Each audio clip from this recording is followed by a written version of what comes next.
先生が驚く初耳学。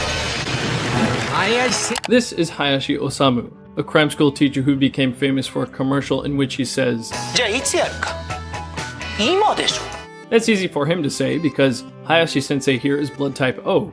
And as we know from the 2013 anime Ketsueki Gata-kun or Blood Type Kun, blood type O people have great focus and can stay up all night studying. You see, in Japan, blood types are sort of like zodiac signs. Many people believe that blood type affects personality and can determine things like the compatibility of a marriage partner. And this idea has been widespread since at least the 1970s when journalist Nomi Masahiko made it popular. Blood type is more likely to be brought up when on the topic of romance, but it's not uncommon for blood type to appear in the media and many other places. This is famous singer Nishino Kana's 2015 song about blood type A people.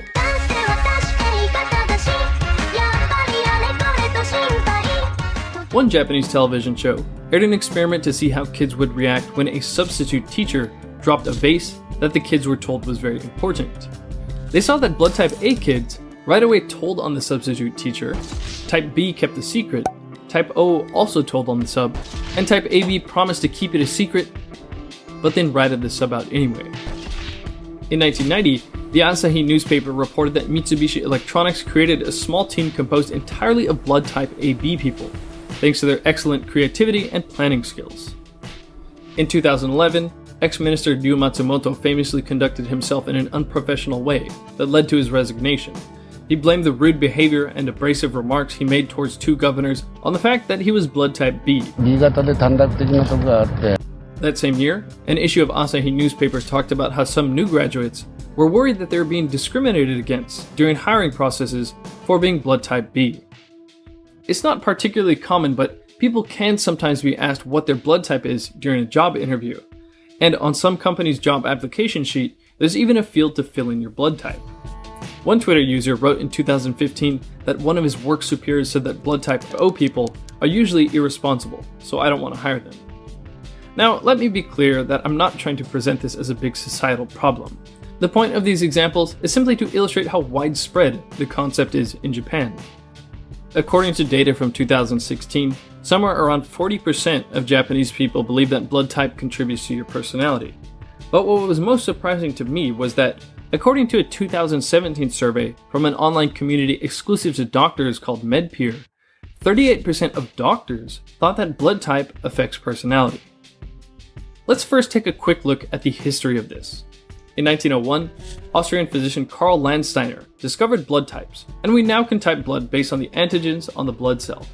Simply put, you are A, B, AB, or O, depending on if you have A antigens, B antigens, both antigens, or neither of the antigens. By the way, ABO is just one of many blood grouping systems, but it's what we'll focus on for this video. In 1910, German scientists Ludwig Hirschfeld and Emil von Dungern demonstrated that blood type is an inherited trait, which was recognized as a huge milestone for human genetics. Around this time, it was found that Japan had twice as many blood type B people as did Europeans.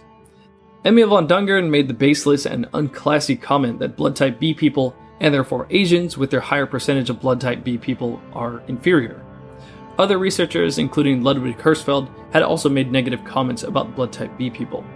This inflammatory commentary is what caused Professor Furukawa Takeji to begin investigating how blood type affects personality. He wanted to prove that there's nothing wrong with the character of blood type B people.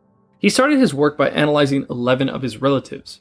He found that blood type A people were shokyokuteki, which translates to inactive or passive.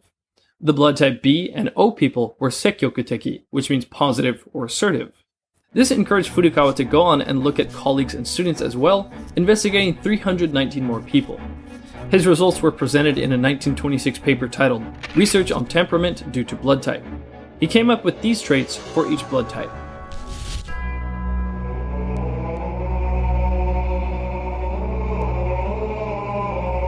Then, in 1931, Furukawa published a sensational article in the famous economics magazine Jitsugyo no Nihon, titled Astonishing New Discovery, You Can Understand Career and Marriage Compatibility Through Blood Type. But by 1933, the Japanese Society of Legal Medicine said that there was no relationship between blood type and personality, criticizing Furukawa's statistical methods and dismissing his findings. Public interest in the topic remained for a while, but eventually fizzed out. Then, about 40 years later, interest in blood type boomed again thanks to journalist Nomi Masahiko's book Blood Type Anthropology, with the subtext, "Become happy by analyzing your personality." In the book, he pointed out that a majority of post-war Japanese prime ministers were blood type O, and that many successful baseball players from Japan and Korea were blood type O or type B. In Nomi Masahiko's 1978 book, New Blood Type Anthropology, he discusses some data from that same year, 1978, from the AIU Insurance Company. After looking at 1,374 people involved in car accidents across 3 months, they found that those with blood type O were significantly more likely to be involved in an accident, and blood type A people were less likely to be in an accident. Blood type O people made up 5% more than expected of the accidents, and blood type A people made up 4% less than expected of the accidents. Initially, this data might seem convincing, but several years later in 1995, the story was flipped. Type O's were exonerated, and now type A's were the bad guys. 3,234 accidents in Ibaraki across 2 months showed that type A people were much more likely to have a car accident, and type O people were much less likely to have one. Despite this inconsistency with the 1978 data, conclusions were even made about which blood type is more likely to have what type of accident, as is illustrated in this easy-to-understand comic. Just this year, 2018, Takeda Tomohiro published a book titled, "It's Really Amazing, Blood Types. The New Truth Can Be Seen from Statistics." In the chapter titled The Mystery of No Type A Sluggers, he points out that all of the top 10 Japanese home run batters and top 10 batters with the most hits are either type B or O. This might sound like impressive data, but then again, this is looking at only 20 people. When you look at the distribution of blood types across the 786 players in the 12 teams of the Japanese Pro Baseball League, it is hardly different from that of the national blood type distribution. Let's look at some science on what we're confident that blood type does have bearing on. There's a lot of research showing that blood type does affect your health in several ways, but blood type O's get most of the perks. They are less likely to get pancreatic cancer, are less likely to get malaria, are less likely to get diabetes, and are less likely to develop cardiovascular disease and cognitive decline in old age. Type O's can thank their levels of von Willebrand factor, a blood clotting agent, for their protection against heart disease and cognitive decline. But this also means that they are more likely to die from severe trauma. You may have heard of the book Eat Right for Your Type. Now, did you ever think that your blood type had anything to do with your diet? Well, this doctor says it does. Author Peter D'Adamo claims that your ticket to good health is eating in a way that is suitable for your blood type. He provides several lines of reasoning to back up his claims, which I may discuss in another video, but this blood type diet of his seems to be like the diet version of the Barnum effect. The Barnum effect is where someone will be given a fortune or description of their personality based on their star sign or blood type, and the person will say it sounds very accurate, it sounds just like them. I can't believe he's analysed me so accurately.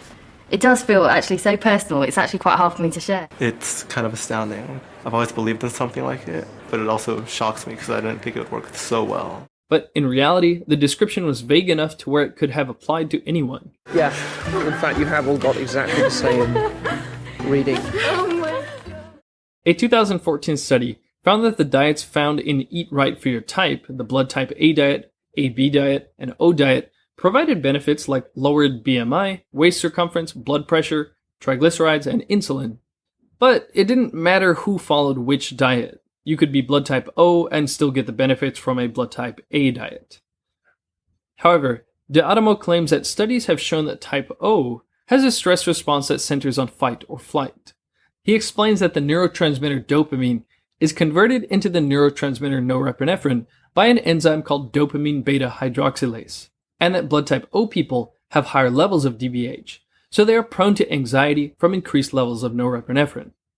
Higher levels of norepinephrine also apparently cause a tendency towards anger and aggression. This is why he recommends type O people to do vigorous exercise and eat a lot of protein because that will block the enzyme DBH. In the book, there are no reference numbers to his claims, and Appendix G, the scientific evidence, didn't have any information on where he got this dopamine beta hydroxylase idea, but I went ahead and looked into it and found a paper online by Donna Hobgood under Medical Hypotheses.